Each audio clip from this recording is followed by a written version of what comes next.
నమస్తే తెలుగు రాజ్యంకి స్వాగతం. నేను మీ సంధ్య. ప్రస్తుతం 5 రాష్ట్రాల అసెంబ్లీ ఎన్నికలు జరుగుతున్న విషయం మనందరికీ తెలిసిందే. ఈసారి బీజేపీ 5 రాష్ట్రాల్లో బాగా వేసేందుకు ఎన్ని ప్రయత్నాలు చేయాలి, ఎన్ని పొత్తులతో వెళ్ళాలి, అదంతా మనం చూసాము. బట్ అందరి చూపు మెయిన్లీ అటు తమిళనాడు, ఇటు పశ్చిమ బెంగాల్ వైపే ఉన్నాయి. ఎందుకంటే దీంట్లో ఎవరు విన్ అవుతారు అనేది పశ్చిమ బెంగాల్ కోటను, ఆ దీదీ కోటను బద్దలు కొట్టడానికైతే బీజేపీ శత విధాలుగా ప్రయత్నం చేస్తుంది. దాంట్లోనూ సౌత్లో బాగా వేయాలనేది బీజేపీ కళ.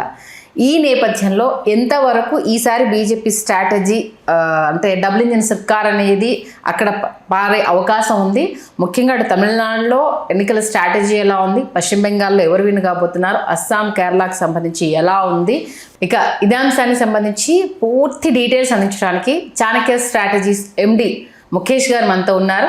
మన తెలుగు వారందరికీ ఆయన సుపరిచితులే, మనందరికీ తెలిసిన వ్యక్తే. ఆయన అడిగి మరి 5 రాష్ట్రాల అసెంబ్లీ ఎన్నికలకు సంబంధించి పూర్తి డీటెయిల్స్ ఆయన మాట్లాడి తెలుసుకుందాం. ముఖేష్ గారు నమస్తే. నమస్తే. ఆఫ్టర్ లాంగ్ టైం ఎలా ఉన్నారు?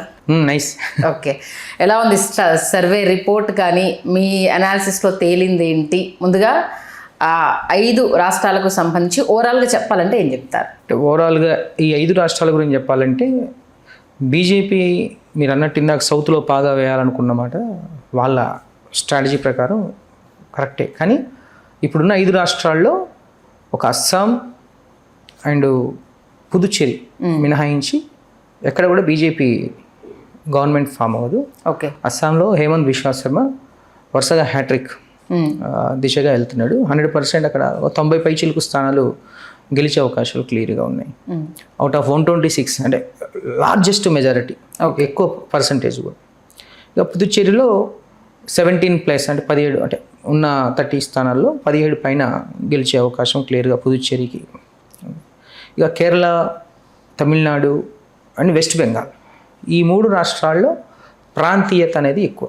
నేషనల్ పార్టీస్ కన్నా లోకల్ ఎక్కువ అయితే వెస్ట్ బెంగాల్ మనం మాట్లాడుకుంటే ఏంటంటే 2011 నుంచి 2021 వరకు వరుసగా 3 సార్లు సీఎం మమతా బెనర్జీ. ఓకే, అంటే ఒక్కొక్క స్టేట్ వైజ్ వద్దాము. పశ్చిమ బెంగాల్కి సంబంధించి మీరు అబ్జర్వ్ చేసింది ఏంటి? ఇప్పుడు అక్కడ నడుస్తున్న నాటకీయ పరిణామాలు ఎలా ఉన్నాయి? రాజకీయ పరిణామం ఇప్పుడు 2011 నుంచి 2021 వరకు 3 అసెంబ్లీ సెగ్మెంట్స్ చూసుకుంటే వెస్ట్ బెంగాల్లో 2011లో అప్పుడు మమతా బెనర్జీ క్లీన్ మెజారిటీతో గెలిచింది. అప్పుడు ప్రతిపక్ష పార్టీగా సిపిఐ ఉండింది. 2016కు వచ్చేసరికి ప్రతిపక్ష పార్టీ స్థానంలో కాంగ్రెస్ ఉండింది. ఇది మళ్ళీ గెలిచిన అక్కడ CM Mamata Banerjee TMC party నుంచి. 2021కి వచ్చేసరికి మళ్ళీ మమతా బెనర్జీ గెలిచారు, కానీ ఈసారి ప్రతిపక్ష పార్టీ బీజేపీ పార్టీ. అయితే వరుసగా మనం చూస్తే మమతా బెనర్జీ సీఎం అయిన ప్రతిసారి ప్రతిపక్ష పార్టీ హోదాలో వేరే వేరే పార్టీ అవుతున్నాయి. కానీ 2021 తర్వాత గమనిస్తే ఏంటంటే బీజేపీ స్టాండ్ అయింది, బాగా పాతుకుపోయింది. ఎలా అయినా ఈ అసెంబ్లీ ఎలక్షన్స్లో అంటే 2026లో ఖచ్చితంగా మనం బీజేపీ గవర్నమెంట్ ఫామ్ చేసుకోవాలనేసి బీజేపీ భారీ స్ట్రాటజీస్ ప్లే చేస్తుంది. అంటే దేశంలో ఎక్కడ కూడా ఏ రాష్ట్రంలో కూడా ఇంతగానో స్ట్రాటజీస్ ప్లే చేసింది.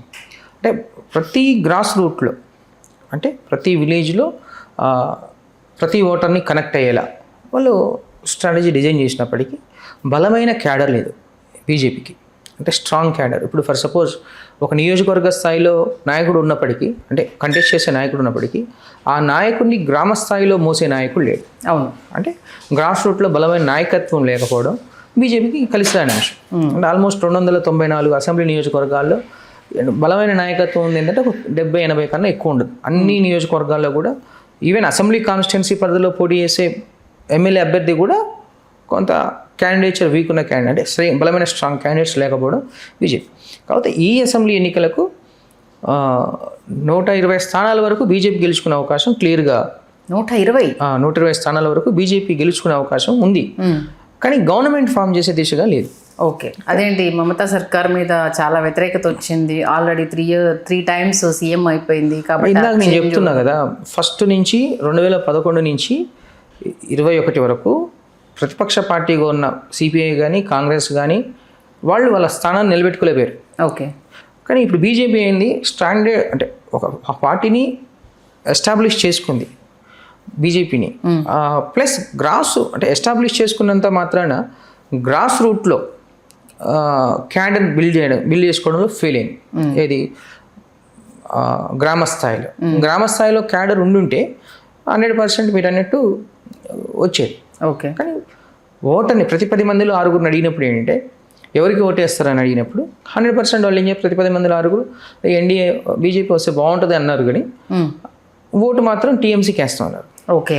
అంటే వేవ్ బిల్డ్ అయింది కానీ ఓట్ ట్రాన్స్ఫర్మేషన్ అది ఓట్ ట్రాన్స్ఫర్మేషన్ కాలేదు. కాబట్టి ఇప్పుడున్న పరిస్థితుల్లో మాకు అంటే యాజ్ పర్ సర్వే రిపోర్ట్స్ ప్రకారం ఏంటంటే 160 స్థానాల పైచిలుకు, అంటే తక్కువ కాదు, 160కి పైచిలుకు టీఎంసీ అంటే ఏఐటీసీ ఎవరైతే ఉన్నారో మమతా బెనర్జీ గెలుచుకునే అవకాశాలు క్లియర్గా స్పష్టంగా కనబడతాయి. ఇక కాంగ్రెస్ వచ్చేసి ఒక 5-6 స్థానాలకే పడిపోయే అవకాశాలు క్లియర్గా ఉన్నాయి. కాంగ్రెస్ లేదు, కాంగ్రెస్ 0.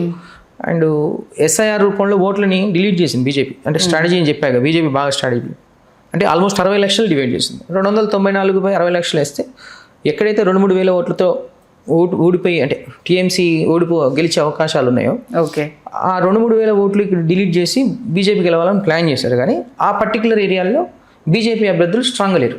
ఓకే. ఈ అభ్యర్థులు స్ట్రాంగ్గా లేకపోవడం ఏంటంటే కొంత పార్టీకి వాళ్ళు నిలదొక్కుకోవడానికి అంటే గెలవడానికి అసెంబ్లీ స్థానాలు గెలవడానికి కొంచెం వెనకడిగే అవకాశం క్లియర్గా ఉంది. అంటే కాకపోతే ఏంటంటే పశ్చిమ బెంగాల్లో మెయిన్ అభ్యర్థులు గతంలో టీఎంసీ నుంచి బయటకు వచ్చిన వాళ్ళే బీజేపీలో ఉన్నారు కాబట్టి మమతాకి అది కొంత ఎఫెక్ట్ అయ్యే అవకాశం ఉంది అన్న వాదన కూడా తెర మీదకి వచ్చింది కదా. ఇది ఏంటి ఇక్కడ ఒకటి ఏంటంటే వెస్ట్ బెంగాల్లో మైనారిటీస్ ఎక్కువ, ముస్లిం మైనారిటీస్ ఆల్మోస్ట్ 126 నియోజకవర్గాల్లో, నేను 126 తక్కువ చెప్తున్నా, 150 దాకా ఉంటాయి. 126 నియోజకవర్గాల్లో ముస్లిం మైనారిటీస్ 30,000 పైచిలకు ఓట్లు ఉంటారు. ఈ నియోజకవర్గాలు 100% టీఎంసీ గెలుస్తుంది. అంటే ముస్లిం vote bank one side consolidate అవుతుంది అక్కడ. ఓకే. అండ్ నాన్ ముస్లిమ్స్ వచ్చేసి 50-50 డివైడ్ అవుతుంది. నాన్ ముస్లిమ్స్లో ఎస్సీ ఓట్ బ్యాంక్ ఇక్కడ కీలకం. ఓకే. ఎస్సీ ఓట్ బ్యాంకులో ఏమవుతుందంటే నేను చెప్పాక ఇందాక ఏ పార్టీకి ఓటు వేస్తారు అన్నప్పుడు బీజేపీ వస్తే బాగుంటుంది అనే ఆలోచన ఉన్నా టీఎంసీకి ఓటు షిఫ్ట్ అవుతుంది. అంటే బీజేపీ అభ్యర్థి అంటే ఇద్దరు అభ్యర్థుల్ని అటు బీజేపీ ఇటు టీఎంసీ ఇద్దరు అభ్యర్థుల్ని క్యాలిక్యులేట్ చేస్తారు. ఏ అభ్యర్థి బలం ఉన్నాడు చూసి అటు సైడ్ వేస్తాడు. ఇక్కడ టీఎంసీ అభ్యర్థి ముందు బీజేపీ అభ్యర్థి తేలిపోతున్నాడు. ఓకే. దానివల్ల ఏంటంటే ఓట్ ట్రాన్స్ఫర్మేషన్ కావట్లే. సో దానివల్ల ఏమవుతుందంటే ఈ ముస్లిం మైనారిటీస్ ఏదైతే 126 నియోజకవర్గాలు ఉన్నాయో అక్కడ 100 స్థానాలు పై చిలుకు ఓకే మమతా బెనర్జీ గెలుస్తున్నారు. ఇక్కడ మ్యాజిక్ ఫిగర్ ఎంత 1948. అవును, ఆల్రెడీ 100 గెలిచేశారు. ఇప్పుడు ఇక్కడ 100 గెలుస్తున్నారు, ఇంకా 48 ఇప్పుడు హౌరా కావచ్చు, కోల్కతా రీజియన్ కావచ్చు, ఇటు సైడ్ క్లియర్గా వాళ్ళు గెలుచుకునే స్థానాలు ఆల్మోస్ట్ 60 దాకా ఉన్నాయి. అంటే 160తో స్టార్ట్ అవుతారు వాళ్ళు, పైన ఎన్ని అయినా రావచ్చు. అంటే మినిమం 160 స్థానాలు అయితే టీఎంసీ వాళ్ళు గెలుస్తున్నారు. 120 లోపే బీజేపీ 120 దాటదు, 120 లోపు బీజేపీ అభ్యర్థులు గెలుస్తుంటే కాంగ్రెస్ కేవలం 5 స్థానాల్లో 1-2 ప్లేసుల్లో ఐ థింక్ 2 స్థానాల్లో ఇండిపెండెంట్స్ అభ్యర్థులు గెలిచే అవకాశం అయితే క్లియర్గా కనపడుతుంది. ఓకే. ఇక యూత్ వచ్చేసి వెస్ట్ బెంగాల్లో ఫ్రెష్ ఓటర్స్ అంటాం కదా, అంటే ఫస్ట్ టైం ఓటు చేసుకునే వాళ్ళు ఆల్మోస్ట్ అందరు బీజేపీకి వేస్తారు ఈసారి. అందులో 80%. ఎందుకంటే ప్రతి యువతను ఎక్కడ కదిలించినా అది ముస్లిం కావచ్చు, నాన్ ముస్లిం కావచ్చు, ఎక్కడ కదిలించినా బీజేపీ అన్న ఒక ఈక్వేషన్ అయితే క్లియర్గా ఉంది. ఎందుకని అంత అటువైపు అంటే ఇప్పుడు ఇందా నాకు 3 సార్లు చూసిన యాంటీ ఇన్కంబెన్సీ ఉంది కదా. ఓకే. ప్లస్ ఎంప్లాయీస్ ఉద్యోగస్తులు వచ్చేసి బీజేపీ అంటే గతంలో టీఎంసీ పార్టీ అధికారంలో మమతా బెనర్జీ సరిగా పట్టించుకోలేదన్న ఒక ఉద్దేశంతో ఎంప్లాయీస్ కొంచెం అసంతృప్తిగా ఉన్నారు. అందులో ఒక 60-70% బీజేపీకి పడే అవకాశం ఉంది. ఓవరాల్గా అంటే అన్ని క్యాస్ట్ ఈక్వేషన్స్ కావచ్చు, ఏజ్ ఫ్యాక్టర్స్ కావచ్చు, అండ్ ఏజ్ ఎంప్లాయీస్ అన్ఎంప్లాయీస్ కావచ్చు, స్మాల్ స్కేల్ వర్కర్స్ కావచ్చు, వీళ్ళందరినీ కన్సాలిడేట్ చేసుకుంటే TMC party is going to win with clear majority okay అనేది మాకు క్లియర్గా స్పష్టంగా తెలుస్తుంది. వెస్ట్ బెంగాల్ అంటే గతంలో కంటే తగ్గినట్టే కదా విన్నింగ్ తగ్గుతుంది చెప్తున్నాగా. బీజేపీ స్ట్రాంగ్ అవుతుంది. 120 అంటే మామూలు విషయం. 77 స్థానాలు 75 స్థానాలు ఉన్నాయి, అవి కొంచెం పెరుగుతున్నాయి. ఎందుకు ఈ ఎస్ఐఆర్ ఎఫెక్ట్ ఉంది కదా, దానివల్ల కొన్ని వాళ్ళ సీట్ల మీద ఇంపాక్ట్ చూపించింది. ఓకే. అట్లా ఈసారి బీజేపీ సీఎం అభ్యర్థి సువేందు అధికారి ఎవరైతే ఉన్నారో అతను ప్లస్ మమతా బెనర్జీ ఇద్దరు ఒకే దగ్గర కంటెస్ట్ చేస్తున్నారు. అవును. ఓకే, ఇతను ఓడిపోయే అవకాశం ఉంది. సో 100% మమతా బెనర్జీ గెలుస్తుంది అక్కడ. ఎందుకంటే ఆ కాన్స్టిట్యున్సీలో మాకు చాలా హోల్డ్ ఉంది. మేము పర్టికులర్గా వెళ్ళాం కదా కోల్కతాలో, కోల్కతా దగ్గర ఆ పర్టికులర్ కాన్స్టిట్యున్సీలో ఆవిడకి చాలా హోల్డ్ ఉంది. ఎప్పుడు గెలిచిన 70,000 మెజార్టీ పైచిలుగుతో గెలుస్తుంది. ఈసారి కూడా 70+ మెజార్టీతో గెలుస్తుంది. కిందటిసారి బీజేపీ అభ్యర్థి డిఫీట్ అయింది తన మీద, ఎవరు ప్రియాంకన సంథింగ్ తన పేరు ఏదో ఉంటుంది. ప్రియాంక 20,000 30,000 ఓట్లు వచ్చినాయి బీజేపీ నుంచి. సేమ్ ఈసారి కూడా 35,000 ఓట్లు వస్తుంటాయి అక్కడ. So 100% Mamata Banerjee is going to win. అసలు ఛాన్స్ లేదు. కొన్ని సర్వేలు ఈసారి బెంగాల్ ఓటర్స్ ఇంకా చాలు, కాస్త మార్పు కోరుకుందాము, మరీ మితిమీరిపోతుందేమో అన్న ఒక ఆలోచనతోటి ఆవిడని దింపబోతున్నారని కొన్ని సర్వేలు చెప్తున్నాయి. మరి దానికి ఏమంటారు? వాస్తవానికి అది కూడా మాకు గ్రౌండ్లో ఉంది. చెప్పాగా ఏ పార్టీకి ఓటు వేస్తారు అంటే బీజేపీ వస్తే బాగుండు అనే ఆలోచన ఎక్కువ ఉంది, కానీ ఓటు ట్రాన్స్ఫర్ కావట్లేదు అని చెప్పారు కదా. ఓకే, ఓటు ట్రాన్స్ఫర్ అయితే బాగుండు, మీరు అన్నట్టు క్లియర్గా ఒకసారి ఛాన్స్ వేరే వాళ్ళకి ఇద్దాం అన్నట్టు ఉంది. కానీ అక్కడ ప్రాంతీయత బాగా చొచ్చుకుపోయింది. ఉమెన్స్ ఓటింగ్ని మమతా బెనర్జీ తన హోల్డ్లో పెట్టుకున్నారు. ఆడవాళ్ళలో ప్రతి 10 మందిలో 7 మమతా బెనర్జీకి కన్సాలిడేట్ అవుతుంది. ఇంకా మీకు ఇంకా గవర్నమెంట్ ఎక్కడ మారుద్ది? ఓకే, ఇప్పుడు ఓటర్స్లో 50% వాళ్ళే కదా. 50% ఓటింగ్లో ఆల్మోస్ట్ 80% వన్ సైడ్ ఫాలో అవుతుంటే, ఇప్పుడు బీహార్లో చూస్తే 200 సీట్లు పైచిలకు వచ్చినాయి బీజేపీకి. అంటే ఉమెన్స్ ఓటింగ్కి ఎలక్షన్స్కి 3 నెలల ముందు 10,000 మనిషి ప్రతి ఓటర్కి వేసి ఇవ్వడం జరిగింది. అవును, ఇప్పుడు అలాంటి స్ట్రాటజీ ఏమైనా బీజేపీ ఇక్కడ ప్లే చేసింది అనుకో, ఇంక 20 రోజులు టైం ఉంది కదా. అదే అంటున్నా, అలాంటి స్ట్రాటజీ ఏమైనా ప్లే చేసింది అనుకో ఏం చేయలేరు. అంటే మనకు ఇప్పుడున్న ఈ 5 రాష్ట్రాల్లో పశ్చిమ బెంగాల్, తమిళనాడుకు సంబంధించి లోకాలిటీ వీళ్ళు మన వాళ్ళు అన్న ఒక పాయింట్ దగ్గర కొంత ఈక్వేషన్స్ తారుమారవుతాయి. కేరళ కూడా లోకల్టీ ఉంటుంది, కానీ నేషనల్ పార్టీస్ అవి, అది మెయిన్ నేషనల్ పార్టీస్, కానీ లోకాలిటీ ఎక్కువ ఉంటుంది. పుదుచ్చేరి కూడా లోకాలిటీ ఉంటుంది వాస్తవానికి. మీరు 100% ఈ ప్రాంతీయత అనేది చాలా ఇంపార్టెంట్. కానీ తమిళనాడులో వెస్ట్ బెంగాల్లో మాత్రం చెప్తున్నా కదా 200% ఆ వేవ్ ఉంది. ఇప్పుడు మాకు వేవ్ కనిపించింది. ఏంటి బీజేపీ వస్తే బాగుండనే వేవ్ కనిపించింది. ఈ క్యాంపెయినింగ్లో బీజేపీ వీక్ ఉంది. ఓకే, అండ్ సోషల్ మీడియా యూసేజ్లో బీజేపీ వీక్ ఉంది. ఓటు ట్రాన్స్ఫర్మేషన్లో బీజేపీ చేసుకోలేకపోతుంది. ఈ ఫ్యాక్టర్స్ని బేస్ చేసుకొని ఒక సర్వే రిపోర్ట్ అనేది డిసైడ్ అవుతుంది. ఆల్మోస్ట్ 3 times సీఎం కాబట్టి అవునా, కానీ తన గ్రౌండ్ లెవెల్ కొంచెం స్ట్రాంగ్ గా ఉంటుంది. వ్యతిరేకత కూడా అలానే ఉంటుంది. నెంబర్ 1 బట్ 2 ఉన్నాయి. కానీ తనని మించిన బలమైన నాయకుడు వెస్ట్ బెంగాల్ ప్రజలకు కనపడలే అక్కడ. ఓకే, మీకు అర్థమైందా? 3 సార్లు 3 ప్రతిపక్ష పార్టీలు ఉన్నాయి. సిపిఐ ఒకసారి, కాంగ్రెస్ ఒకసారి, ఒక పార్టీ ప్రతిపక్షంలో ఎవరు లేకుండా పోతుంది. అక్కడ సక్సెస్ అయ్యారు ఎవరు? మమతా బెనర్జీ. సో ఏదైనా జరగవచ్చు. 20 రోజులు టైం ఉంది. బీజేపీ కనుక మీరు అంటే ఏదైనా స్టాండ్ తీసుకొని ఆ వేవ్ని ఓటుగా మార్చుకోవడానికి ఏదైనా ప్రణాళికలు రూపొందించింది అనుకోండి, అటు తారుమారే అవకాశాలు కూడా ఉన్నాయి. కానీ ప్రస్తుతం అనాలిసిస్ ప్రకారం అయితే 160 పైచిలకు టీఎంసీ గెలిచే అవకాశాలు క్లియర్గా కనబడుతున్నాయి. అలాగే లాస్ట్ టైం చూసుకుంటే ఆవిడ మీద అటాక్ జరిగిందని, కాలు విరిగిందని ఒక చిన్న డ్రామా అయితే ప్లే అయిపోయింది. ఇవన్నీ పవర్ పాలిటిక్స్ ఇవన్నీ ప్లే చేసుకుంటారు. అవన్నీ ఇప్పుడు ప్రజలు నమ్మే స్థితిలో లేదు. ఎందుకంటే సోషల్ మీడియా బాగా యాక్టివేట్ అయింది. అప్పుడు కూడా ఉంది కదా, అప్పుడు తక్కువ, అప్పటితో కంపేర్ చేస్తే ఇప్పుడు ఎక్కువ. అప్పుడు ఓన్లీ ఫేస్బుక్, ఇన్స్టా, వాట్సాప్ అయిన ఇప్పుడు అన్ని పనికిమాలు అన్నీ వచ్చేసినాయి. ఓకే, అట్లా. సో ఏదైనా జరగని కానీ మహిళా ఓటర్స్ కీలకం కాబోతున్నారు. అండ్ నాన్ ముస్లిం ఓటర్స్ ఇంకా మేజర్ రోల్ ప్లే చేయబోతున్నారు. ఓకే, నాన్ ముస్లిమ్స్లో అయితే వేవ్ క్లియర్గా ఉంది బీజేపీకి. అది కనుక వేవ్ ఓటుగా మారితే BJP will form the government. But ఇట మాకు అనాలిసిస్ ప్రకారం వేవ్ అనేది ఓటుగా మారలేదు, ఇప్పటి వరకు అయితే మారదు కూడా. ఓకే, సో కాబట్టి TMC is going to win 160+. అంటే దీనికి ప్రీ పోల్ అందుకే రిలీజ్ చేయడం జరిగింది. ఓకే, అంటే ఒక హిస్టరీ క్రియేట్ చేయబోతున్నారా మమతా బెనర్జీ? ఆల్మోస్ట్ పశ్చిమ బెంగాల్లో క్లియర్ 4th time సీఎం. అవును, ఇప్పటివరకు ఆ చరిత్ర ఎవరికి లేదు. ఇప్పుడు మమతా బెనర్జీకి ఉంది. ఫ్యూచర్లో హేమంత్ బిశ్వా శర్మకు వచ్చే అవకాశం ఉంది. అది అస్సాంలో కూడా అతని గుడిగట్టేటట్టున్నారు ఓటర్స్. హేమంత్ బిశ్వా శర్మ అని అస్సాం గురించి మాట్లాడుకునేటప్పుడు మాట్లాడదాం. ఓకే, మొత్తానికి అంటే 20 daysలో బీజేపీ ఏమన్నా వ్యూహాన్ని మారిస్తే తప్పితే అదర్వైజ్ అయితే టీఎంసీని ఎదురు ఢీకొట్టలేరు. ప్రతిపక్ష నాయకుడు బలంగా లేడని క్లియర్గా చెప్పాలంటే సీఎం అభ్యర్థి స్ట్రాంగ్గా లేడు అక్కడ. ఇప్పుడు తెలంగాణలో అప్పుడు కేసీఆర్కి బలంగా రేవంత్ రెడ్డి ఫైట్ చేశాడు కాబట్టి ఒక అభ్యర్థిని చూసుకొని చేసుకుంటూ పోయారు. ఖచ్చితంగా సీఎం క్యాండిడేట్ అనౌన్స్మెంట్ అనేది కావచ్చు, సెలక్షన్ కావచ్చు, మోస్ట్ కీలకం. ఎగ్జాక్ట్లీ. అంటే చేసేవాడు సరిగ్గా ఉంటే ఓటర్స్ అట్రాక్ట్ అవుతారు. ఓకే, అంటే ఇలా సర్వే అనేది ఇప్పుడు మీరు చెప్పిన దాని ప్రకారం అంటే 160 సీట్లు వస్తాయి అనేది అంటే ఎన్ని శాంపిల్స్ని తీసుకొని చెప్పడం జరిగింది? అంటే మేము ఏం చేస్తామంటే యాక్చువల్గా వాస్తవానికి చాలా సర్వే కంపెనీలు ఉంటాయి. ఒక్కొక్కరు ఏం చేస్తారంటే ఒక్కొక్కరి దగ్గర ప్యాకేజ్ తీసుకొని చేసుకుంటూ వెళ్తారు. అవును. కానీ మేమేం చేస్తామంటే మా కంపెనీకి అంటే మనం బేసిక్గా ఇక్కడ తెలుగు నుంచి పోయిన వాళ్ళం తెలుసు కదా, మేము ఒక 5 to 6 మెంబర్స్ని క్లయింట్స్ని సెలెక్ట్ చేసుకుంటాం పర్సనల్గా. వాళ్ళకి కొంచెం దాన్ని ఏమంటే ఎలక్షనింగ్ కంప్లీట్గా చేద్దామని చేసుకుంటూ క్యాంపెయినింగ్ చేసుకుంటూ అక్కడ వచ్చే ఖర్చులతోటి మేము ఏం చేస్తామంటే స్టేట్ మీద దాన్ని ఇన్వెస్ట్ చేస్తాం. ఓకే, అట్లా మేమేం చేస్తాం ఒక నియోజకవర్గానికి 300 to 500 ఎక్కువ తీసుకోం శాంపిల్స్. మాకు 500 శాంపిల్స్తో క్లియర్గా తెలిసిపోద్ది. ఎందుకంటే శాంపిల్ సైజ్ ఇంపార్టెంట్ కాదు, శాంపిల్ ఇంపార్టెంట్. అడిగే విధానం ఇంపార్టెంట్. గ్రామాల్లో జనాభా ప్రాతిపదికన అనేది అడిగే విధానం ఇంపార్టెంట్. అదే వాస్తవానికి చేయాలంటే 2000 శాంపిల్స్ తక్కువ చేయం. తెలంగాణలో ఆంధ్రాలో 3000 5000 శాంపిల్స్ కూడా చేసాం. బట్ బయట స్టేట్స్లో ఏంటంటే వీ కెన్ ఐడెంటిఫై ఈజీలీ అక్కడ. ఎందుకంటే కాస్ట్ ఆఫ్ ఎలక్షన్ తక్కువ, ఎలక్షన్ ఖర్చు తక్కువ. మన తెలుగు రాష్ట్రాలతో కంపేర్ చేస్తే చాలా తక్కువ, 100-200 అంటే మొత్తం ఎలక్షన్ ఖర్చు కూడా 20-30 లక్షలు కదా అక్కడ. ఇప్పుడు పశ్చిమ బెంగాల్ టాప్లో ఉందంటున్నారు కదా ఏంటిది ఎలక్షన్ ఖర్చులకు సంబంధించి? అట్లా ఏం లేదులే కానీ తక్కువే అక్కడ, మనతో కంపేర్ చేస్తే తక్కువ.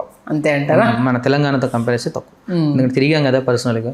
ఓకే, అయితే అక్కడ మేము ఒక 500 శాంపిల్స్ తీసుకుంటాము. అలా తీసుకున్నప్పుడు మనకు ఆ 500లో కూడా ఏంటంటే ఏజ్ ఫ్యాక్టర్స్ తీసుకుంటాం. ఏజ్ ఫ్యాక్టర్స్ వాళ్ళు ఏం చేస్తున్నారు పని అంటే జాబ్ స్కిల్ ఏంటి అవన్నీ తీసుకొని చేస్తున్నప్పుడు మాకు క్లియర్గా ఒక సెన్స్ వస్తుంది. అలానే మేము ఢిల్లీలో కూడా సక్సెస్ అయింది అక్కడే. ఆల్మోస్ట్ అన్ని కంపెనీలు ఆమ్ ఆద్మీ పార్టీ వస్తాయని చెప్పారు, మేము బీజేపీ వస్తుందని క్లియర్గా. ఇప్పుడు వెస్ట్ బెంగాల్లో కూడా అదే చేసాం. మళ్ళీ చేయాల్సి వస్తే చేస్తాం. ఎందుకంటే చెప్పాక ఇప్పుడు మీకున్న కన్ఫ్యూజనే జనాలకు బీజేపీ వేవ్ ఉంది అనే కన్ఫ్యూజన్ ఉంది. కాబట్టి ఎలక్షన్స్ అయిపోయిన తర్వాత 2 దఫాలు, ఒకటి 23 ఒకటి 29 2 phases. 23 ఫేజ్ ఎలక్షన్స్ అయిపోగానే ఒక ర్యాండమ్ సర్వే చేస్తాం. ఏం జరిగిందో తెలుస్తుంది. 29కి మాకు క్లారిటీ వస్తుంది.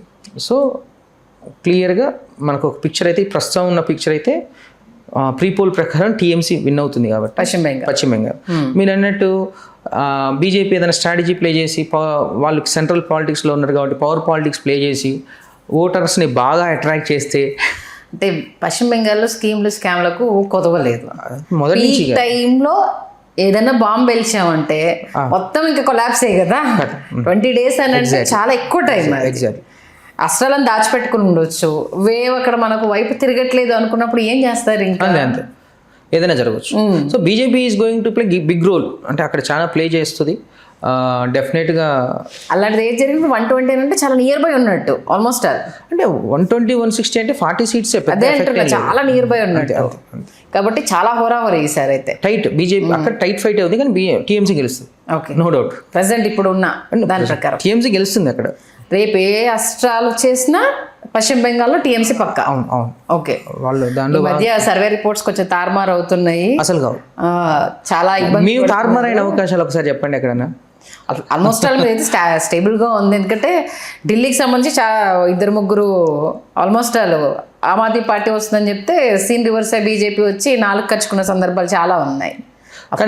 బీజేపీ అని చెప్పారు కాబట్టి సేఫ్ జోన్లో ఉన్నారు అనుకోండి. అంటే మేము గవర్నమెంట్ ఏది ఫామ్ చేస్తుంది చెప్పడంలో 100% సక్సెస్ అయినా. ఓకే, అది ఎక్కడ మేము ఫెయిల్ అయిన చరిత్ర లేదు. మీరు అది చెప్తే చెప్పొచ్చు. ఓకే, ఇక కేరళ అస్సాంలో ఎలా ఉంది? ఎందుకంటే సరే 5 రాష్ట్రాలు చాలా చాలా డిఫరెంట్గా జరగబోతున్నాయి. ప్లస్ క్యూరియాసిటీ మీరు అన్నట్టుగా ఇప్పుడు సోషల్ మీడియా పెరిగిపోవడం, ప్రతి స్టేట్ మీద ఎవరు విన్ అవుతారు అని కామన్ మ్యాన్ కూడా వాళ్ళ స్టేట్ కాకపోయినా పక్క స్టేట్ వాళ్ళు కూడా తెలుసుకునే ప్రయత్నం చేస్తారు. కేరళ రిజల్ట్స్ మీద తెలంగాణ వాళ్ళకు ఎక్కువ క్యూరియాసిటీ ఉంది. తెలంగాణ సీఎం రేవంత్ రెడ్డి క్యాంపెయిన్ నేను నైట్ వచ్చాయి ఇవాళతో వార్ నడుస్తుంది కదా సోషల్ మీడియా. ఇవాళతో పాలిటిక్స్ అంటే అక్కడ క్యాంపెయినింగ్ అయిపోతుంది.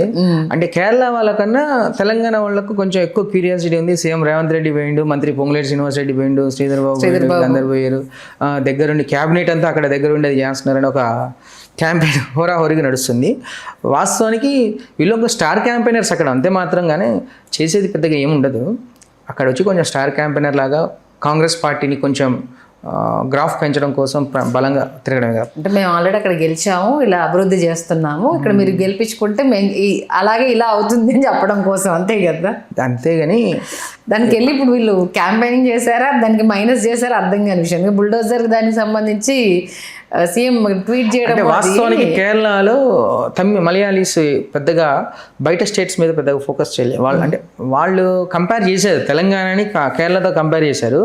ఇక్కడ 6 గ్యారంటీస్ ఏదైతే ఉన్నాయో మనకి ఇచ్చినవి, వాటిని అక్కడ ఇచ్చారా లేదా అని కూడా అడిగారు. వాస్తవానికి ఇది ఆడవాళ్ళకు డబ్బులు ఇవన్నీ ఉన్నాయి కదా, అక్కడ కూడా గ్యారంటీస్ పెట్టారు ఒక 5. ఇది 3,000 రూపాయలు వృద్ధులకని, తర్వాత ఏంటి 25 లక్షల రూపాయలు ఇన్సూరెన్స్ అని, తర్వాత 1000 రూపాయల స్కీమ్ అని, తర్వాత ఫ్రీ బస్ మన లెక్కనే ఉచిత బస్సు ప్రయాణం అని, ఇట్లా ఒక 5 రకాల స్కీమ్స్ పెట్టారు. కానీ వీటితో కంపేర్ చేసేదంటే మలయాళీస్లో ఎక్కువ మేము అబ్జర్వ్ చేసింది ఒక వేవ్ బిల్డ్ అయింది అక్కడ. ఏంటంటే కేరళ వాళ్ళ కల్చర్ ఏంటంటే, అంటే పొలిటికల్ కల్చర్ ఎలా ఉంటుందంటే, ఒకసారి ఈ పార్టీని గెలిపిస్తే నెక్స్ట్ సారి ఇంకో పార్టీని గెలిపిస్తే అలా వస్తూ ఉండేది. కానీ ఫస్ట్ టైం ఏమైందంటే 2016 నుంచి 2016 కావచ్చు, 2021 కావచ్చు, కమ్యూనిస్టులను గెలిపించారు, ఎల్డిఎఫ్ని కంటిన్యూగా. అది వాళ్ళకి కొంచెం స్పినరీ విజయానికి కొంచెం మైనస్ అయింది. అంటే అక్కడ కేరళలో ఎల్డిఎఫ్ పార్టీ ఈరోజు ఓడిపోతుందంటే సీఎం మీద ఉన్న వ్యతిరేకత, మెయిన్ సీఎం మీద విపరీతమైన వ్యతిరేకత, కరప్షన్, ఇవన్నీ చూసుకొని ఏంటంటే కొంచెం వీళ్ళు సీఎం క్యాండిడేట్ని మారుస్తే కొంచెం మేము మళ్ళీ గెలిపించుకుంటాం నాకు ఈక్వేషన్ కూడా వచ్చిన రోజులు ఉన్నాయి. ఓకే సార్, దాంతోపాటు ఏంటంటే వీళ్ళు కేరళ ప్రజలు ఒక 2 సంవత్సరాలు అంటే సంవత్సరం ముందే బజర్ ప్రెస్ చేశారు. ఇది నెక్స్ట్ గవర్నమెంట్ మారుద్ది అని చెప్పడానికి. లోకల్ బాడీ ఎలక్షన్స్ మన దగ్గర జరిగినట్టే అక్కడ మున్సిపాలిటీస్, కార్పొరేషన్స్ జరిగినాయి ఒక సంవత్సరం కింద, ఒక 8 నెలల కింద. అక్కడ ఆల్మోస్ట్ 70% స్థానాలు యూడిఎఫ్ గెలిచింది. అంటే గవర్నమెంట్ ఎల్డిఎఫ్ ఉన్నప్పటికీ యూడిఎఫ్ గెలిచింది. అక్కడే వీళ్ళకు అలారం ప్రెస్ అవ్వాలి. కానీ వీళ్ళు ఏమైందంటే సరిగా పట్టించుకోకపోగా వాళ్ళు ఎల్డిఎఫ్ వాళ్ళు కొంత ఓవర్ కాన్ఫిడెంట్గా ఉన్నట్టు అనిపించింది క్లియర్గా. మళ్ళీ 3వ సారి మనమే గవర్నమెంట్ ఫామ్ చేస్తాం. కానీ కేరళలో కాంగ్రెస్ పార్టీ తీసుకున్న ఛాలెంజింగ్ ఏదైతే ఉందో నాకు వెస్ట్ బెంగాల్లో కనిపించలేదు, తమిళనాడులో కనిపించలేదు, అండ్ ఈవెన్ అస్సాంలో కూడా.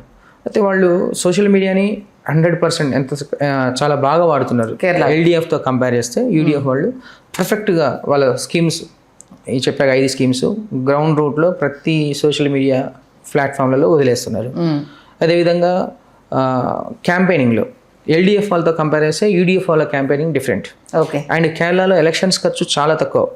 మన దగ్గర ఓటర్ని అట్రాక్ట్ చేస్తుంటారు తెలుగు రాష్ట్రాల్లో, కానీ అక్కడ ఓటర్ని అట్రాక్ట్ చేయరు కేరళలో.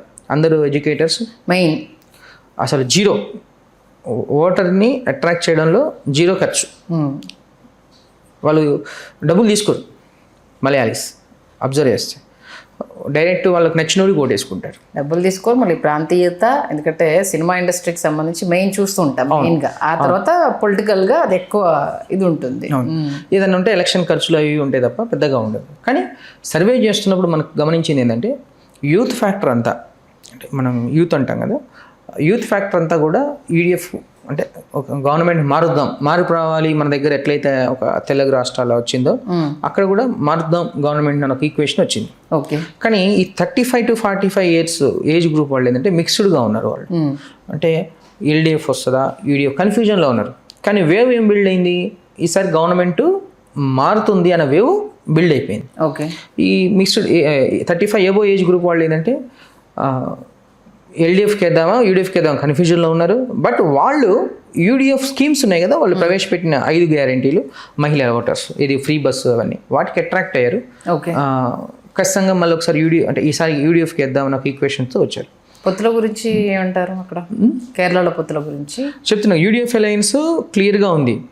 ఎల్డిఎఫ్ అలయన్స్ సీట్ షేరింగ్లో, కమ్యూనిస్టులు ఏదైతే ఉందో సీట్ షేరింగ్లో క్లియర్గా ఉన్నప్పటికీ అభ్యర్థులను అకామిడేట్ చేయడంలో కొంచెం అక్కడక్కడ తడబడ్డారు.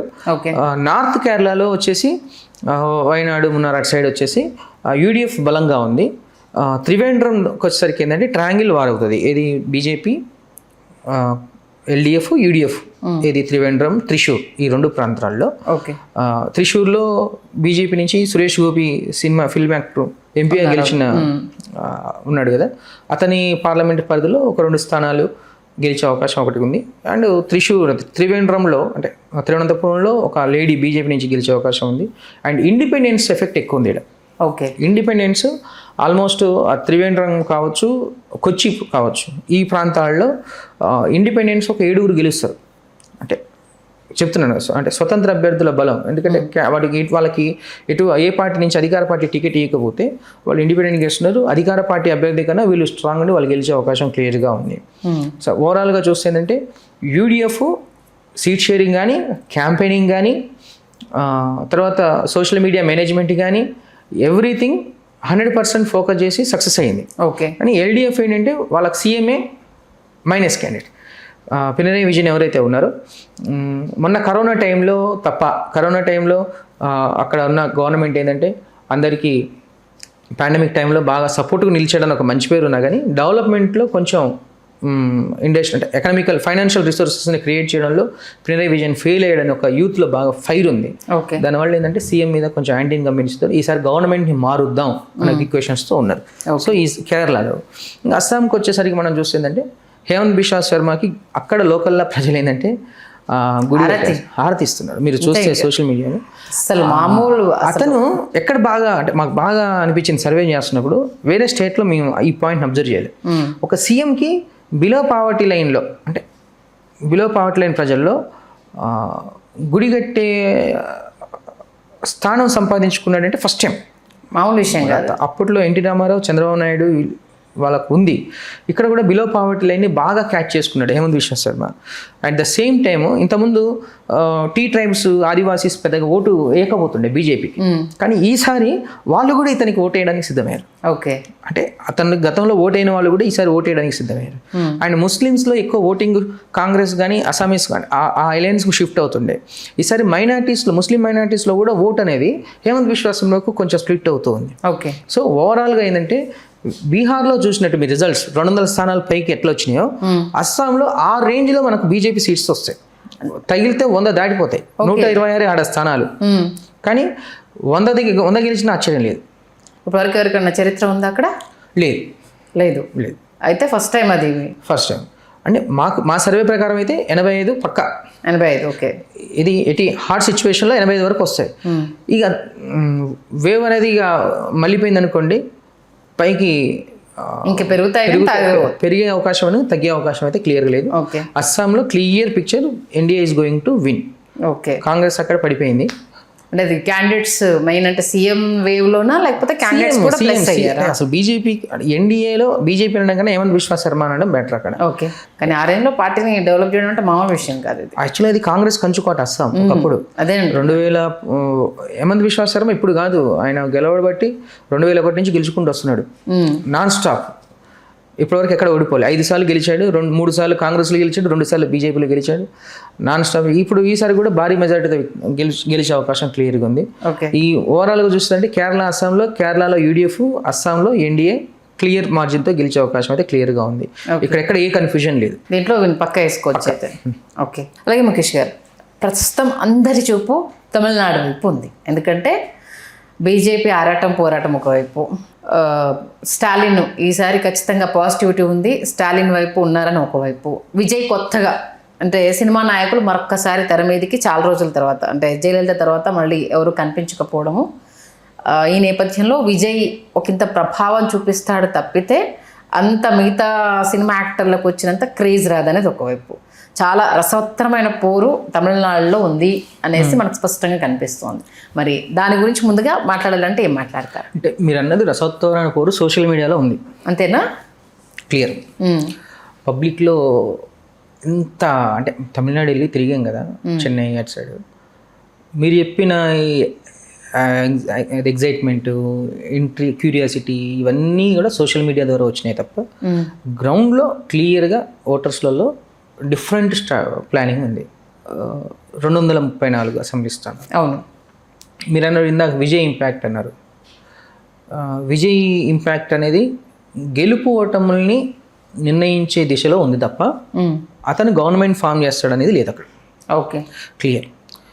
అక్కడ డిఎంకే అధినేత స్టాలిన్ మీద విపరీతమైన వ్యతిరేకత ఉంది. ఇది పాయింట్ అందరికీ తెలిసిన విషయమే. ఇది మన దగ్గర తెలంగాణ గవర్నమెంట్ ఏర్పడ్డాక రేవంత్ రెడ్డి మీద ఎంతైతే వ్యతిరేకత 1 yearలో వచ్చిందో అక్కడ సీఎం మీద వచ్చింది. కరప్షన్ అని, వాళ్ళ కొడుకు, వాళ్ళ అల్లుడు, వీళ్ళంతా కుటుంబ పాలన, ఫ్యామిలీ అదని విపరీతంగా ఒక యాంటీ ఇన్కంబెన్స్ ఫ్యాక్టర్ ఫామ్ అయింది. దాని తర్వాత ఏమైంది, వెల్ఫేర్ స్కీమ్స్ స్టార్ట్ చేయడం, తర్వాత ఇండస్ట్రీస్ని తీసుకురావడం, ఫైనాన్షియల్ రిసోర్సెస్ని పెంచడం, డెవలప్మెంట్లో పాటుగా రోడ్స్ కానీ ట్రాన్స్పోర్ట్ వ్యవస్థ కానీ విపరీతంగా డెవలప్ చేయడం, బిల్డ్ చేయడం, ఇవన్నీ కొంచెం స్టాలిన్కి అనుకూలమైనవి. అంటే వాళ్ళు చేసే కరప్షన్ కన్నా ఇవి డామినేట్ చేశాయి. ఓకే, ఈ డెవలప్మెంట్ స్టార్టింగ్ 1 yearకి ఇప్పుడున్న పరిస్థితి చాలా లెవెల్లో చేంజెస్ వచ్చాయి.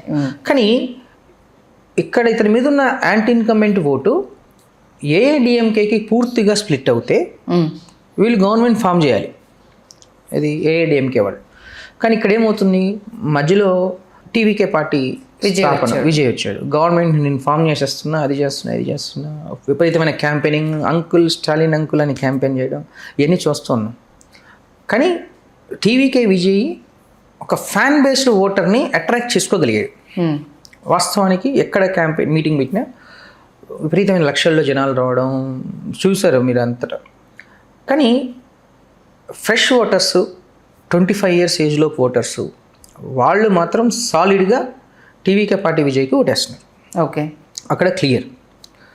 ఈ యాంటీ ఇన్కంబెంట్ ఓటర్ డిఎంకే పార్టీకి సంబంధించిన వ్యతిరేక ఓటు బ్యాంకు 40 years లోపు ఉన్న ఓటు బ్యాంకు ఇటు ఏఐడిఎంకేకి రాకుండా విజయ్ పార్టీకి మలుతుంది. ఓకే, అంటే ఏఐడిఎంకే 2-3 వేలతో గెలవాల్సిన దగ్గర విజయ్ గెలుస్తాడు. విజయ్ ఓట్ని చీల్చుతున్నాడు. అక్కడ మళ్ళీ ఎవరు గెలుస్తున్నారు, డిఎంకే గెలుస్తుంది. ఓకే, అలా మళ్ళీ స్టాలిన్ గెలవడానికి విజయ్ నెత్తిన పాలు వస్తున్నాడు. మీకు క్లియర్ అర్థమైంది. అంటే వ్యతిరేక ఓట్ బ్యాంకును విజయ్ చీల్చుకోవడం ఏఐడిఎంకేకి కొంచెం కలిసి రాని అంశం. ఏఐడిఎంకేలో ఇప్పుడు అంత పెద్ద ఫేస్ ఆఫ్ ద పార్టీ ఎవరు లేరు. పన్నీర్సెల్వం ఒక్కడు బయటకు వచ్చిన తర్వాత శశికళ గారు బయటకు వచ్చారు. ఆడో పార్టీ అనేసి అనౌన్స్ చేశారు. దాంట్లో కంప్లీట్ ఇప్పుడు ఆఫ్టర్ జయలలిత తర్వాత అది నా ఉంది అని పేరు చెప్పుకోవడానికి అంతే. అవును, దాంట్లో ఇప్పుడు అంత ఫేస్ ఆఫ్ ద పార్టీ అన్నట్టుగా ఎవరు లేరు. శశికళ మళ్ళీ టేక్ ఆఫ్ చేస్తుందని అనుకున్నా అటువైపు ఎంట్రీ లేక ఆవిడ ఎందుకు మళ్ళీ దాంట్లోకి వెళ్ళడము, మళ్ళీ తలనొప్పులు అనేసి కొత్త పార్టీ పెడతాను అనడము, ఇదంతా చూస్తాను. అంటే టీవీకే వర్సెస్ డిఎంకే అంతేనా? అక్కడ పోలింగ్ డిఎంకే వర్సెస్ ఏఐడిఎంకే, తర్వాత టీవీకే. ఓకే, ఆ టీవీకే జస్ట్ 10 నుంచి 15 స్థానాల్లోపే పరిమితం అవుద్ది. పెద్దగా గెలిచే అవకాశాలు లేవు. మరి 10 నుంచి 15 అంతే, 20 లోపే మ్యాక్సిమం. 234 20 లోపే. మరి టూ మచ్ కదా సార్ 20 లోపు అంటే? 100% అది. ఎందుకంటే ఇది ఎక్కడ కూడా గెలిచే రికార్డ్ చెప్తున్నారు మీరు. లేదు, క్లియర్. మేము ప్రీపోల్లో కూడా రిలీజ్ చేసాం కదా, ఎక్కడా కూడా ఓటు బ్యాంక్ అనేది అంటే ఒక అట్రాక్షన్ అనేది ఫామ్ అయింది. కానీ నేను చెప్తున్నా కదా, యూత్ ఓటర్స్ వరకే వేస్తున్నారు. మహిళా ఓటర్స్ కానీ తర్వాత వీళ్ళు కానీ ఏజ్డ్ పీపుల్స్ కానీ వాళ్ళందరూ ఎవరిట్లా డిఎంకేకి వేస్తున్నారు.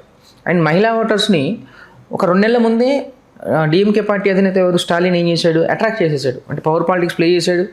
సంక్రాంతికి అనే కానుకలు, ఆ ముడుపులు ఈ ముడుపులు ఇచ్చాడు. అంతకుముందు ప్రతిదీ వాళ్ళకి ఇవ్వాల్సిన బెనిఫిట్స్ అని ఇచ్చాడు. ఇంకా స్టూడెంట్స్కి అయితే +2 చదివే పిల్లలకైతే ల్యాప్టాప్లని ఏదో చాలా ఇచ్చేసాడు. అంటే అది ఎంత బిలో పావర్టీ లైన్ మీద కొంచెం ఇంపాక్ట్ చూపిస్తుంది. At the same time face of the వాళ్ళు మీరే అన్నారు ఏఐడిఎంకేకి face of the party strong లేరని. ఇక బీజేపీ పార్టీకి వస్తే అక్కడ విపరీతమైన గొడవలు. అంటే లోకల్ నాయకుడికి అన్నామలైకి సంబంధించి అధ్యక్ష పదవి తప్పించిన తర్వాత అక్కడ బీజేపీ కన్నా గ్రాఫ్ తగ్గిపోయింది. ఈవెన్ తనకు క్యాండిడేట్ కి సీట్ కూడా ఇవ్వలేదు. మన తమిళసై సౌందరరాజన్కి ఇచ్చారు అన్నది ఆ వ్యతిరేకత చాలా ఎక్కువ. ఇవన్నీ కొంచెం ఇంపాక్ట్ చూపిస్తున్నాయి. సో ఈ ఆల్ టుగెదర్ చూస్తే ఏంటంటే ఈ మళ్ళొకసారి వీళ్ళందరూ కలిసి టీవీకే పార్టీని పీఠం మీద డిఎంకే పార్టీని పీఠం మీద కూర్చోబెడతారు. కానీ నెక్స్ట్ ఎలక్షన్స్కి టీవీకే పార్టీ కొంచెం స్ట్రాంగ్గా బిల్డ్ అయ్యే అవకాశం ఉంటుంది. మరి 20 seats అంటే ఏంటిది కనీసం గట్టి పోటీ ఇచ్చేంత ఇంపాక్ట్ కూడా చూపించలేదా?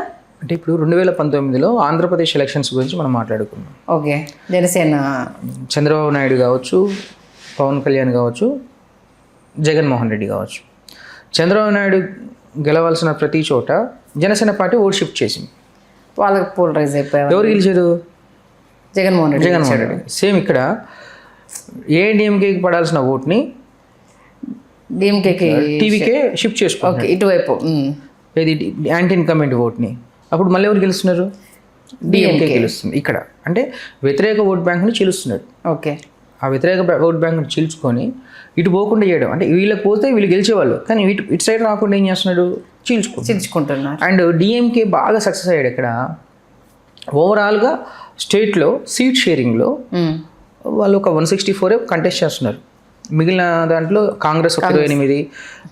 సీట్ షేరింగ్ అంటే ఏ స్థానం ఏ పార్టీకి ఇస్తే బాగుంటుంది, అంటే మిత్రపక్షాలు ఉంటాయి కదా, ఏ స్థానం ఏ పార్టీకి ఇస్తే బాగుంటుంది, ఎవరు అభ్యర్థి అయితే బాగుంటుంది అనేది కూడా స్ట్రాంగ్గా డిసైడ్ చేసుకొని, అంటే కలివిడిగా చేసుకొని మిత్రపక్షాలను కూడా కలుపుకొని సీట్ షేరింగ్లో సక్సెస్ అయ్యాడు. అంటే కాంగ్రెస్కి అయితే ఒక ఇంత ఊరట, ఊరటలే కానీ వాళ్ళు 28 స్థానాల్లో పోటీ చేస్తున్న కాడ వాళ్ళకి 16-15 స్థానాలు గెలిచే అవకాశం పెద్దగా లేదు. అది ఓకే, ఇక రిమైనింగ్ ఆల్ టుగెదర్ కమ్యూనిస్టులు సిపిఐ సిపిఎం అన్ని కలుసుకొని ఉన్నాయి కాబట్టి ఓవరాల్గా చూస్తే ఏంటంటే స్టాలిన్ గవర్నమెంట్ మళ్ళీ ఒకసారి పీఠం ఎక్కబోతుంది. ఒక 140 స్థానాలు అయితే క్లియర్గా ఉన్నాయి. 140 ఒక 140 అసెంబ్లీ కాన్స్టిట్యున్సీస్లో స్టాలిన్ డిఎంకే పార్టీ, అంటే వాళ్ళది సెక్యులర్ ప్రోగ్రెసివ్ అలయన్స్ అంటే ఎస్పీ అంటాం వాళ్ళని, ఎస్పీ అలయన్స్ గెలిచే అవకాశం క్లియర్గా స్పష్టంగా ఎవరికి? డిఎంకేకి ఉంది. ఏఐడిఎంకేకి మళ్ళీ ఒకసారి పోతుంది. మీరు అన్న టీవీకే పార్టీ అయితే ఒక 20 లోపు, అంటే నాకు తెలిసి సింగిల్ డిజిట్ దాటుదని సర్వే చెప్తుంది మాది. అంటే బీజేపీతో పొత్తు పెట్టుకుంటే పరిస్థితి ఎలా ఉండేది టీవీకేకి? అంటే మీరు బీజేపీతో పొత్తు పెట్టుకొని పోతే, అంటే టీవీకే విజయ్ చెప్పిన మొదటి అంటే స్లోగనే మా అన్ని భావజాలాలు వేరు, నేను ఆ పార్టీకి వ్యతిరేకం ఈ పార్టీకి వ్యతిరేకం అన్నీ అది చేసుకుంటాడు. కానీ క్రిస్టియన్ మైనారిటీలో కొంత ఓటు చీల్స్తున్నాడు టీవీకే. ఆ క్రిస్టియన్ మైనారిటీలో ఓటు చీల్చడం, అది డిఎంకేకి పోకుండా ఉండడం అనేది కొన్ని స్థానాలు, అంటే డిఎంకే యాక్చువల్గా వాళ్ళు ఉన్న అలయన్స్ ప్రకారం 160 స్థానాల్లో గెలవాలి, 160-170. కానీ ఈ చీల్చడం ఏదైతే ఉందో క్రిస్టియన్ మైనారిటీ నుంచి డిఎంకే ఓట్ బ్యాంక్ని కొంత చీల్చడం ఏదైతే ఉందో కొంచెం డిఎంకేకి కూడా దెబ్బ పడుతుంది. ఎవరి వల్ల? టీవీకే వల్ల. ఎక్కువ శాతం ఏఐడిఎంకేకి పడితే పార్ట్ శాతం డిఎంకేకి పడుతుంది. సో దానివల్ల ఏంటంటే డిఎంకే కొంచెం 140-145 స్థానాలు గెలుచుకుంటుంది. ఇక్కడ ఒక వీళ్ళు 60-70 స్థానాలు వీళ్ళు గెలుచుకునే అవకాశం అయితే క్లియర్గా ఎంత అక్కడ 234. ఎన్ని సీట్లు వస్తే మ్యాజిక్ ఫిగర్? ఎన్ని సీట్స్ మ్యాజిక్ ఫిగర్ ఇది 234కి 118 అంటే 140 అంటే ఇంకా మ్యాజిక్. ఎవరి సపోర్ట్ ఇంకా అవసరం లేదు. మళ్ళీ అంటే స్వతంత్రులతో కూడా పెద్ద పని లేదు. సింగిల్ లార్జెస్ట్ పార్టీగా మళ్ళీ ఒకసారి, అంటే స్టాలిన్ అంటే డిఎంకే పార్టీ, అంటే మీరు ఇందాక మాట్లాడుకున్న దాంట్లో తమిళనాడు సేమ్ సీన్ రిపీట్ అవుతుంది. ఓకే, కేరళ గవర్నమెంట్ మారుతుంది, అస్సాం సేమ్ రిపీట్ అవుతుంది, కేరళ మారుతుంది, పుదుచ్చేరి సేమ్, అండ్ అక్కడ వెస్ట్ బెంగాల్లో same scenario. Only Assam and పుదుచ్చేరిలో బీజేపీ గవర్నమెంట్ వస్తుంది. కేరళలో 0 బీజేపీ. ఓకే, 1-2 స్థానాలు గెలుస్తుంది. అది సినిమా యాక్టర్. తమిళనాడులో వాళ్ళు కంటెస్ట్ చేసి 25-26 స్థానాల్లో బీజేపీ 4 స్థానాలు గెలుస్తుంది. అంటే సౌత్ లో బాగా వేయాలన్న కోరిక బీజేపీకి ఎప్పటికీ నెరవేరదా? ఇంకా బీజేపీ తమిళనాడులో 0. ఓకే, కాంగ్రెస్ కూడా తక్కువే ఉంటుంది, కానీ ఈ డిఎంకే అలయన్స్ ద్వారా ఏంటంటే కొన్ని ఎక్కువ స్థానాలు కొంత ఊరట, మీరు అన్నట్టు ఆ పదం ఊరట అయితే లభించే అవకాశం ఉంది. ఓవరాల్గా చూస్తే ఏంటంటే తమిళనాడులో ఈరోజు DMK is going to win clear majority. Okay, almost పెద్ద చేంజ్ ఓవర్ అయితే ఏం లేదు అన్ని రాష్ట్రాల్లో. ఒకటి తప్పితే రెండు రాష్ట్రాలు బీజేపీ. పశ్చిమ Bengal same, Tamil Nadu same DMK, next Kerala UDF అదొకటి చేంజ్ అవుతుంది. పినరాయి విజయన్ సీఎం మారుతున్నాడు. అదే, Assam same, next Puducherry BJP alliance. అలా సూపర్. ఇది మరి తమిళనాడు ఉదయనిధి స్టాలిన్ సీఎం అంటున్నారు, నిజమేనా? అంటే ఆ తప్పు చేయరనుకుంటున్నా. ఎందుకంటే యాంటీ ఇన్కంబెన్సీ వచ్చిందే వాళ్ళ దగ్గర నుండి, కొడుకు వాళ్ళ నుంచి. పొరపాటున తెలంగాణ బీఆర్ఎస్ తీసుకున్న నిర్ణయం అక్కడ డిఎంకే తీసుకుంటే, అంటే వాస్తవానికి ఏంటంటే గెలిచిన తర్వాత ఏది అనౌన్స్ చేసినా పెద్ద ప్రాబ్లం ఉండదు. అట్లా ఉండదు. ఏదైనా ఏంటంటే ప్రజల్లో నుంచి ఉండాలి, ప్రజల్లో నుంచి ఉంటే కొంచెం ఉంటుంది. కానీ ఆ స్పెక్యులర్స్ వచ్చినాయి, మేము కూడా విన్నాము. అదే తమిళనాడు చాలా ఖచ్చితంగా ఒకవేళ స్పెక్యులేషన్స్ ఉన్నాయి, స్టాలినే సీఎం అవుతాడు అలాంటివి ఉన్నాయి, కానీ మళ్ళీ స్టాలినే సీఎం అవుతాడు. ప్రజల్లో అయితే వ్యతిరేకత ఉన్నప్పటికీ ది బెస్ట్, అంటే అందరూ కరప్షన్ చేస్తారు, ఇంతకుముందు ఉన్న వాళ్ళు కూడా కరప్షన్ చేశారు, మరి ఈయన చేశాడు, కానీ డెవలప్మెంట్ కూడా చేశాడులే, మళ్ళీ ఒకసారి అవకాశం ఇద్దామని అనుకుంటున్నారు. మొత్తానికి 5 రాష్ట్రాల అసెంబ్లీ ఎన్నికలకు సంబంధించి మంచి అద్భుతమైన విశ్లేషణ. అంటే ఓటర్ ఏజ్ వైజ్ ఎలా ఉన్నారు, ఎక్కడెక్కడ లోపాలు ఉన్నాయి, సరి చేసుకోకపోవడం వల్ల ఎలాంటి ఇబ్బందులు తలెత్తుతున్నాయి అనే విషయాన్ని చాలా స్పష్టంగా తెలియజేశారు. ధన్యవాదాలు రాజేష్ గారు. Thank you. హలో, తెలుగు రాజ్యం ఛానల్ చూస్తున్నారా? సామాజిక రాజకీయ జీవన చిత్రణే తెలుగు రాజ్యం. అతిశయోక్తులు అసత్యాలు ఉండవు. రాజకీయ కోణం కాదు, ప్రజా కోణమే కొలబద్ద. తెలుగు రాజ్యం వీక్షణ మీ ఉత్తమ అభిరుచికి నిదర్శనం.